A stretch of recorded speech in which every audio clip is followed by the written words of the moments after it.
WIFO FM Jesup, Big Dog Country Radio, 105.5 FM. It is now time for the world-famous Butch and Bob Show here on WIFO, and it's brought to you by O'Quinn & Associates, Murphy Builder Supply, Van's Barbecue, and First Southern Bank. Are you looking for an insurance company that you can call and talk to a live person? Are you looking for an insurance company where you can walk in and talk to an agent? Are you looking for an insurance company that offers multiple companies so they can try and get you the best rate? If you said yes to any of these, then you need to call or come by O'Quinn & Associates Insurance Financial Services. We offer multiple companies so we can find the best fit for you. Give us a call at 385-1000 or stop by our office at 212 South Fair Street right here in Jesup. Since 1946, Murphy's Builder Supply has been serving the folks of Jesup, Wayne, and surrounding counties with quality products and knowledgeable service. Matter of fact, they feel they sell service first to make sure you get exactly what you need for your home improvement projects. And with each employee at Murphy's being there for 10 years or more, you know you're talking with someone with the experience to help you with building supplies, tools, paint, and all the things you need from a full-service hardware store. The best choice in home improvement is Murphy's Builder Supply, 156 Northeast Broad Street, Jesup. When it comes to barbecue, Van's Barbecue in Jesup is the place to be. A small family-owned business located at 1876 on the Savannah Highway. Van's Barbecue has lunch and dinner special. Stop by or call to make an order. The number to call, 427-3358. Van's Barbecue's new manager is Sarah Van. Van's Barbecue offers potato salad, coleslaw, baked beans, and don't forget their delicious mac and cheese. Also, check out their shrimp plates, the best in town. Yes, when it comes to barbecue, head to Van's Barbecue, locally owned and operated. Stop by and tell them the Big Dog sent you. Once again, the number to order, 427-3358. Hi, I'm Raymond Brown.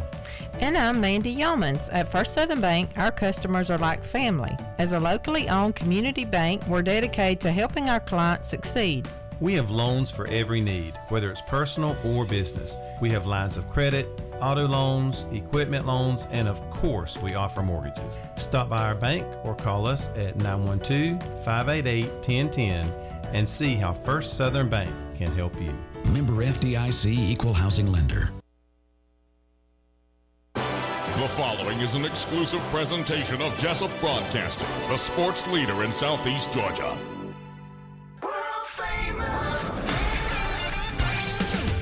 The world-famous Butch and Bob Show. World famous Butch and Bob Show right here on WIFO, 105.5 FM in Jesup, Big Dog Country Radio. And Bob, what a pound fest yesterday between Wayne County and Brantley County in Yellow Jacket Lady Softball. Man, 12-11. A lot of hits. We had 17, they had 14. I don't think the game was ever going to get over with. It's going back and forth. I mean, just when you thought one team, well, they got it, here comes the other one back just pounding out the runs. And so Wayne County fortunate there with what they did to win by one run, 12-11 over Brantley County. A little revenge there from earlier in the season. And today they begin their region play. Burke County. Burke County coming down from Waynesboro. Doubleheader. Weatherman permitting. Let's hope the rain holds off. Yeah, let's hope it holds off. We just don't know what it's going to do here, but we'll keep an eye on it for the day. But, Bob, we got a special guest in this morning here on the world-famous Butch and Bob Show. Yeah, we got a familiar face in the studios. It's like old times. Former county administrator, former city manager, but Mike Deal has decided to run for city commissioner in District 5. Appreciate you coming in. I've asked you several times off the air. I'll just ask you on the air, why you want to get back in this thing after, first off, Bob, after all those years of service? Thanks for the promo. Every time I got in my truck after a football practice or whatever I was doing, I climbed in my truck and I heard my name. Thanks for the promo. I kind of feel like Donald Trump. I don't know if I'd say that. Oh, yeah. All's good. Okay, the good parts. Okay. Bob, I don't know. I've been asked that question more than anything else. Why am I running? I just feel like it's the thing to do. I've been asked by a lot of people. I had no intention. When I left Appleton County, I told them when I left, I said, look, my time is up. I come up here for 6 months. I'm into the 11th month. It's time for me to go home. It's time for me to do some things that I just really want to do. And it's time for some me time. And they didn't want me to go, but they realized that what their promise was and what my promise was, and they hired somebody and I come on home. But I've had a lot of people call me and ask me to run for city commissioner, and after I thought about it, there's some things going on that was not exactly what I intended in the last 50 years of my service, and I think I can make a change. I think all I want to do, and only reason my name is on the ballot, I want to do what's right for this city. This city's been really good to me. I've enjoyed most of my career. It's not always been easy, as you know. We go back, 40 years? Long time, man. I've About been here 40. This is my 42nd year. I've known you a long time. Met Well, you back when you was. I probably met you the first You were day the, when you were on yeah, TV. you were the police chief. You know, that was funny. I thought Clarence Ellis was. I tell that story all the time. I walked in there and Clarence was all dressed up and had all the white shirt and a tie, and I thought he was the chief. He's distinguished. I said, "Are you the chief?" He said, "Heck, no, I'm not the chief." But then he started asking me what I need to know, and he asked me all kinds of questions, and I was asking him asked him all kinds of questions. What kind of crime? Murders? No. About armed? No. And I asked him, but what about sex crimes, rape? And he gave me that great advice. He said, "Rape, son. There's plenty of women here. You don't have to worry about raping anybody." That's exactly right. He was a wise man. He probably should have been too. He gave me that advice back in 1982. You know, it turned out to be true. He said, "There's plenty of women ready to give it to you. You need to rape nobody. Don't worry about that." I was appointed police chief at age 30. I was the youngest police chief in the state at the time, and like I said, we've been I don't 40 think I was years. the smartest. But you've been like I said, you've been city manager, you've been county administrator. So. Are you not enjoying me time? I mean, I know you're going watching your grandkids play, and you do a lot of fishing and hunting. So that's the question everybody keeps asking you. Why does he want to get back in? So you just miss it. Well, you know, I remember back in the JC life, they had a saying, "Service to humanity is the greatest work of life," and we owe that back to our community. And this is not a full-time job. I'll be thinking about it full-time. I'll be thinking about it when I'm in the tree deer hunting. I'll be thinking about it when I'm in the field dove hunting. But this is what I've done all my career. And it comes pretty easy. It's not, as my good friend Shag said, science rocket. It's pretty easy if you know what you're doing. And if I don't know what I'm doing after 51 years of service, I'm not very smart. I think I am fairly smart. And if you do it repetitively for 50 years, you got to learn something. And I think I know it. I think I know enough to run city government. Another thing, after working for these guys for 51 years, I need to know what makes them tick. I'm not sure I know what makes a commissioner tick, so I intend to get in there and help and do my best and just do the right thing. That's all I really care about. What's best for this community? I've seen some things happen since I left that I don't agree with. Well, I was not in charge. I didn't get a chance to make a decision, but I'm going to tell you, if I am elected, I will have a voice, and I intend to do what's best for this community and do the right thing and spend our money wisely and put people in place that I think is capable of doing that job. Well, I know from talking to you, one thing you're not pleased with as far as money-wise is the pool project at Cracker Williams. There's almost $1 million going to be invested. They say construction starts September 25th, but that, as far as talking to you, that wasn't the original plan. The original plan was to put it back where it was, like it was before, where you had swim meets and the swim team could use it. But that's not what's taking place. So talk about the pool. The pool should be fixed back, whatever, brand new pool. My daughter stays on me all the time. We need a brand new pool. If we can afford it, I agree totally. If we put it on Splice and build a new pool, I agree we need the best we can get. I just come from a county that has a $3 million pool that's state of the art, Appleton County. we had a chance to rebuild that pool, and we started working on it. We spent probably, I don't know exactly, numbers fail me, probably $50,000 to $100,000 on starting that pool, and I had in the budget $300,000 to and I thought we could do it in-house. We had some guys in-house that are really good with that sort of stuff. And I thought we could rebuild it for $300,000. Well, the commissioners at the time said, "No, you said $200,000 a couple of years ago or a year ago." I said I did, but we found some issues that we thought we had to increase the price. So we need to budget at least $300,000, and if we need more, and we don't get it completed in the year, we'll budget for more and get a state-of-the-art pool where we can have swim team practice. We can have swim meets like we used to do the swampland meets, and everything will be fine. Everybody can use it. You can use it for whatever you want to use it for. It's not a money maker. You'll never make money on a pool. You charge $2 or $3 to get in. That don't cover anything. Actually, you'd be better served to let people in free or a token fee of $1 or whatever. I don't know, or give them some kind of card to come in and use the pool. Well, we chose not to budget but $200,000, and that was not going to build a pool. We did a little work after that, but they wanted to get somebody else in and see if they could do it cheaper than what we proposed we could do it for. The bid come in at about $650,000, and that was. I talked to the guy, Chris Destin. He runs East Coast Pools. He's a great guy. He built a pool for me up and redid a pool for me up in Applin, and I'll get to that in a minute. But Chris said, "I think I can do it for less, but I'm gonna cover all the expenses.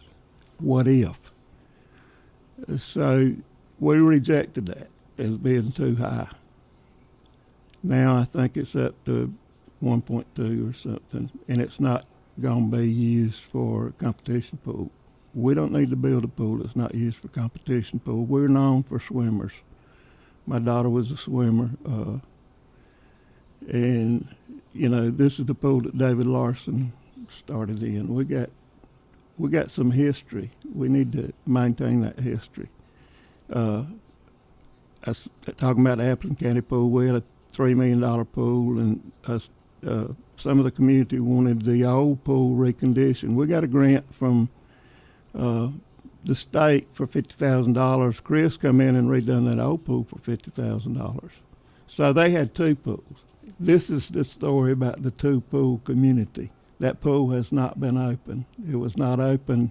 We didn't finish it before I left, but it's back in good shape. It's a small pool. But everybody chose to go to the new pool, which is state-of-the-art. Probably one of the nicest pools in the state. They held the state tournament there. You keep bringing up Applin County just for people to know. You went over there and served as their county administrator for a time being. I just want to make people probably want to know what you keep bringing Applin County up for. Yeah, I went back. They may not know that. So I went back. Applin County called me and asked me would I come back, and they lost their county administrator, and they asked would I come back and help them out. I went back and worked 11 months. Some of my favorite times. I had a great commission that I worked for. We didn't agree on everything, but they listened. They thought that I had enough service to know what I was talking about. It was fun. It was fun. Of course, I was temporary. They knew I was temporary. I knew I was temporary, so that made it a lot easier. It was not a long-range agreement.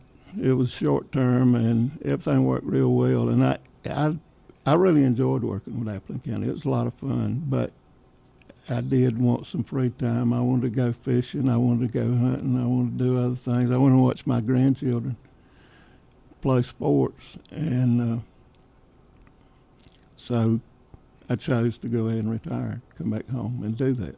And it's been fun. It's a great job. But, and it's so easy to sit there at home after I get through with my chores on my dove fields and my hunting clubs and just do nothing.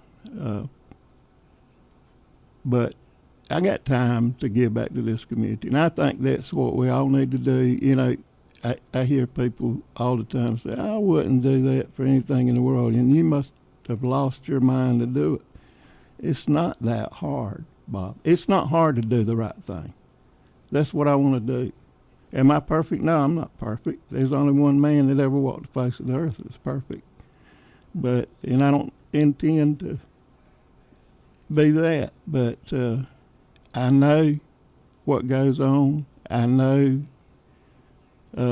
municipal government back and forward. I know county government back and forward. I got some good friends that are on the county commission,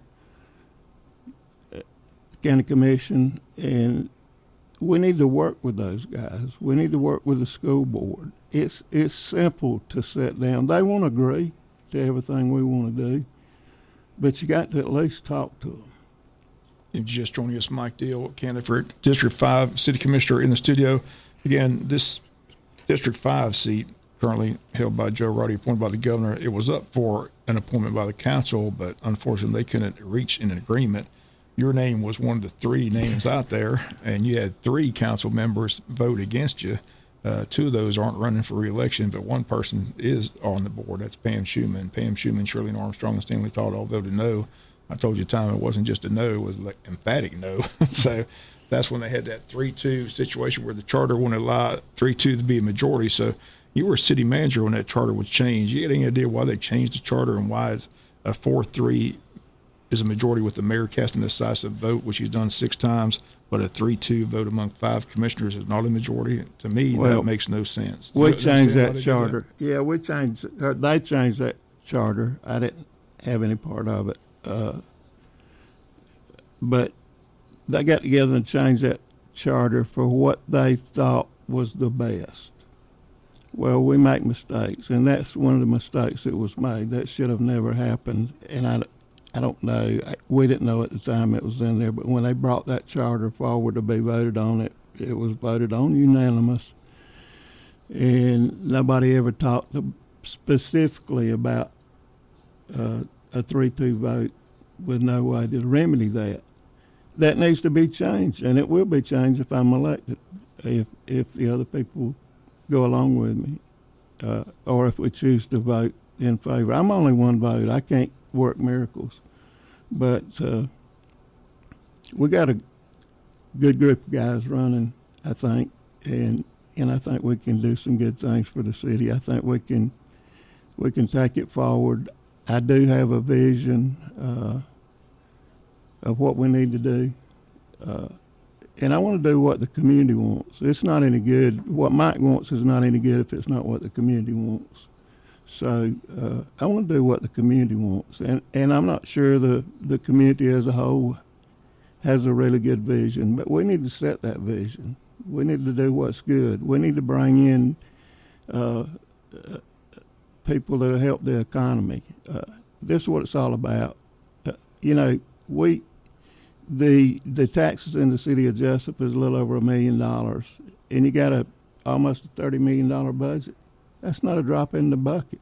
So you got to generate funds from other places, and the other places is sales tax and taxes on property taxes on merchants. The merchants pay probably 60% of the $1 million taxes that's paid. So you got to have your merchants. You need to bring people in. You bring those people in that pay the majority of the taxes, and then we can do good things. We can build pools. We can do stuff that we need to do and be as good as we can be. You never run for political office before. You've always had a position. Are you ready to get out there and knock on doors? Well, Bob, I was scared to run for office. I was scared to get my feelings hurt. They wanted me to run for sheriff in 1980, and that was the year I was police chief. And no, man, I was scared. I didn't think I could take it.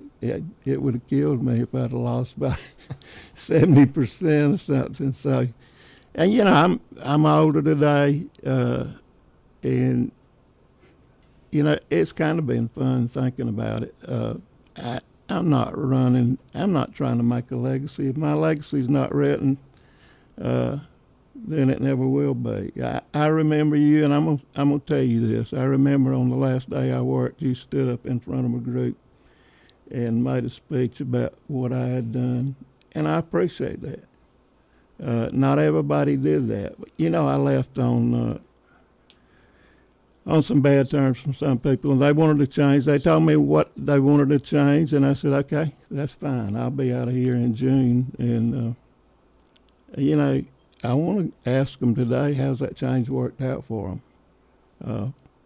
Well, the one thing I said is you're tight with a dollar. Doesn't matter if your dollar is city dollar or the county dollars. I mean, everywhere you've been, there was money in the budget and everything was running. That's what you got to have. You got to have money, but sometimes you got to say no. Everybody, it's like the SPLOST. Everybody's got their wish list, but sometimes Bob, it comes down to money. It. We say it all the time, it comes down to money, but you were always a person who was a good steward of the taxpayers' money.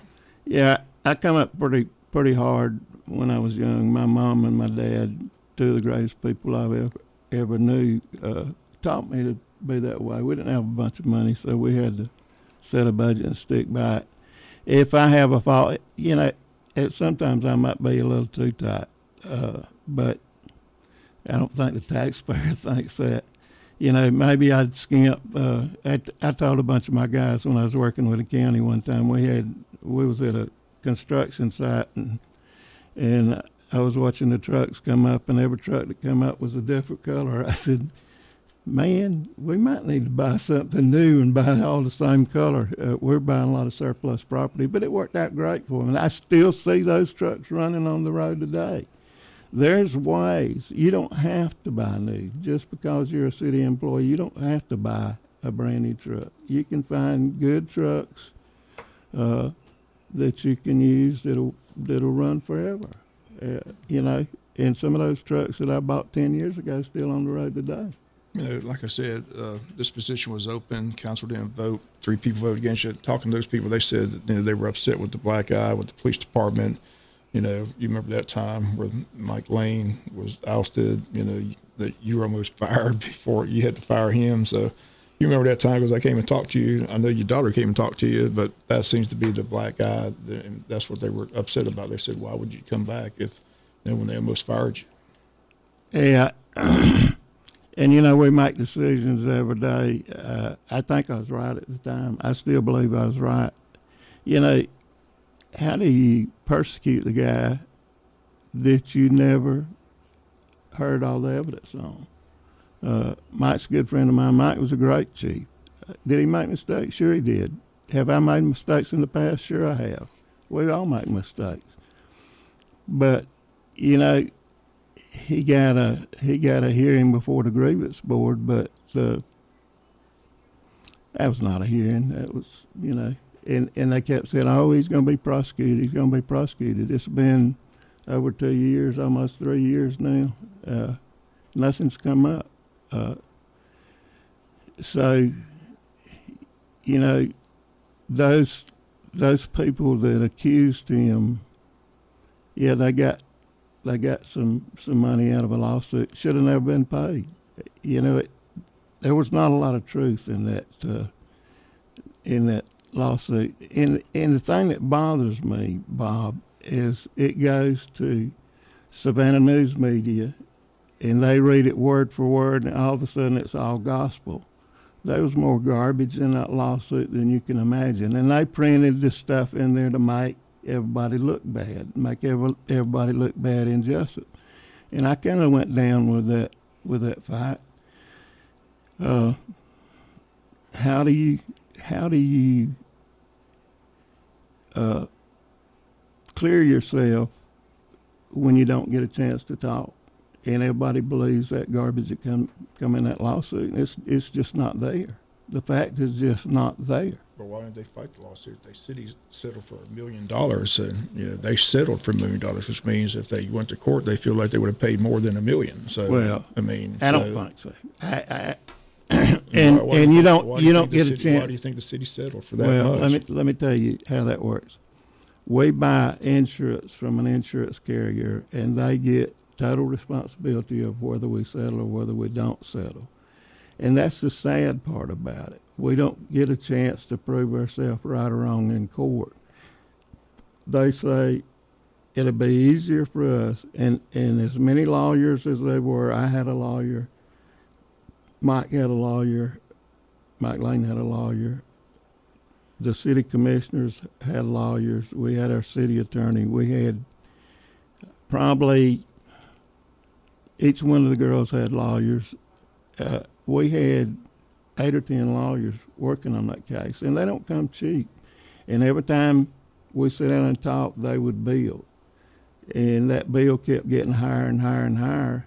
And pretty soon they said, we're going to have to pay these lawyers whether we win, lose, or draw, and it's going to cost over $1 million.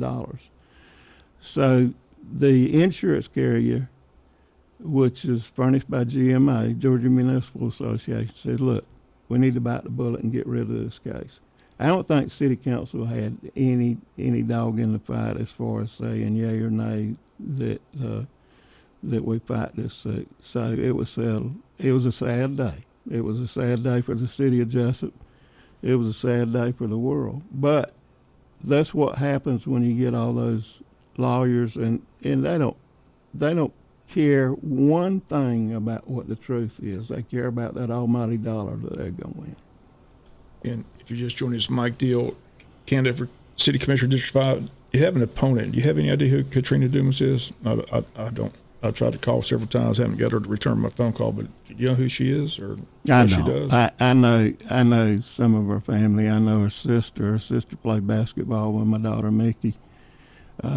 Great kid. Good basketball player, actually.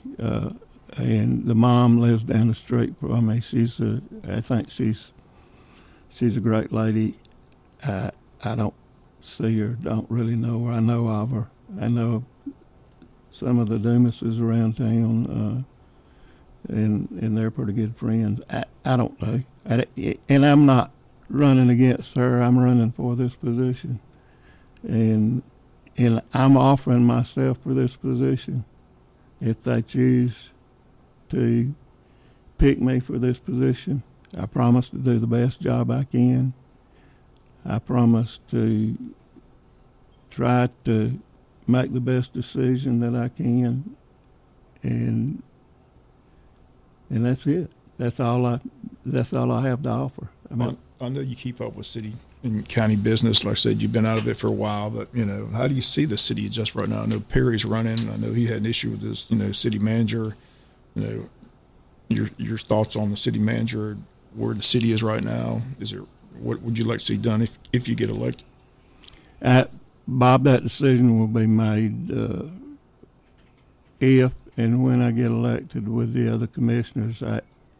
I'm not going to get into that now.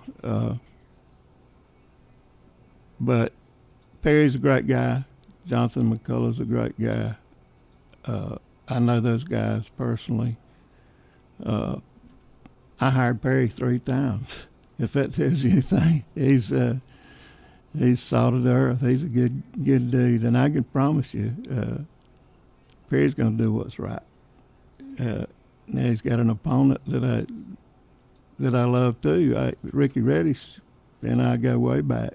I work for Ricky. He's a good dude. Either one of those guys will do what's right. I think they believe in what's right. Don't know that I can say that about some of the others that's been in there, but it's a friend and favor for some of them. But anyway, I'm not going to go there. I'm not to judge those guys. They didn't appoint me because they were scared that I would fight with some of the city commissioners. And Pam and I know Pam, we're okay. I don't think she knew everything about what was going on, and I think some of the people pushed other people. I had one tell me that voted against me. He says, I think you're the best qualified by far. I think you'll do a great job. And then he voted not to support me. That's okay. That's neither here or there. I'm trying not to hold any ill will against any of them. When this is over, it's over. And that's the way I've run my entire career. If I ever had to discipline someone, I told them on the way out, this is over. We're going to judge you by what you do going forward from this day on. I won't ever bring it up again. I'm not going to use it against you. This is over. If you get disciplined today, that's your cost of what you've done wrong, and we're not going to do it. That's hard to do, Bob, but that's what you got to do if you're in this position. I'll tell you straight up, police chief was the hardest job I ever had. City manager was a fun job. Now, when you don't get people working for you, or they just for some unknown reason don't like you because you don't like somebody they like, that's a tough job too. But there again, just like I said before, I'm going to find out what makes the commissioner tick, I guess. And I hope and pray I can be the best I can be. And that's all I have to offer. We're getting to the end of the show. I got one final question. One thing that if you get elected as city commissioner, you'll have to make a decision on. And I know you are in favor. I mean, right now they don't have a full-time DDA director. I mean, you hired Micah, who was great. They've had Molly. I mean, they've had some good DDA directors. But where do you stand on the DDA being a full-time position, not a full-time position? How important is that position for the city of Jesup? Well, you look back and see some of the things that we've done. It needs to be a full-time position, and it needs to be hired by the Downtown Development Authority. When we hired our very first one, which was Micah did a great job, and really made some things happen around town. But if you'll remember correctly, that on the board that hired Micah was two from the Downtown Development Authority board and myself. I didn't make that decision. It was evident in the beginning that was an appointment by the DDA board, and they have most of the authority. Now the director works directly for the city and has to be managed by the city manager, but that's the way it's always been. We get a certain amount of money from tax money to have that position, and we have a board, and we need a strong board that can stand up and say, this is who we want and this is what we're going to do. And the city commissioners really don't have a dog in that fight unless something just totally goes wrong, and then they have to come in and straighten it out. But that's pretty simple. Most of the decisions that are made by city council are pretty simple. You got to have a manager that you trust, a manager that can do the job, and you have to let them do the job. Well, again, appreciate you coming in. Follow the campaign closely. I said, this seems like old time. You've been here so many times before, but wish you the best of luck, and thanks for coming in and being on the show. Thank you, Bob. Thank you for all the promo. I remember back when you was on TV. Most people probably don't remember that. That was a good old days. You remember Scott? I had hair back then. You had hair back then. I remember Scott. I mean, I tell many stories. Scott Vaughn, the author? I tell people all the time, Henry Martin. I could write a book about Henry Martin stories. And so, those were the days. You need to read Scott Vaughn's book. I got the book. Yeah, I was here when it was a good book. Yeah. Every coach in Little League needs to read that book. He's a good dude. Yeah. We had some good times. Good times. All right. Thanks for coming in, Mike. Thank you. All right, Mike Dill, candidate for City Commission, the City of Jesup. Our special guest this morning on the world-famous Butch and Bob Show here on WIFO, brought to you by O'Quinn & Associates, Murphy Builder Supply, Vance Barbecue, and First Southern Bank.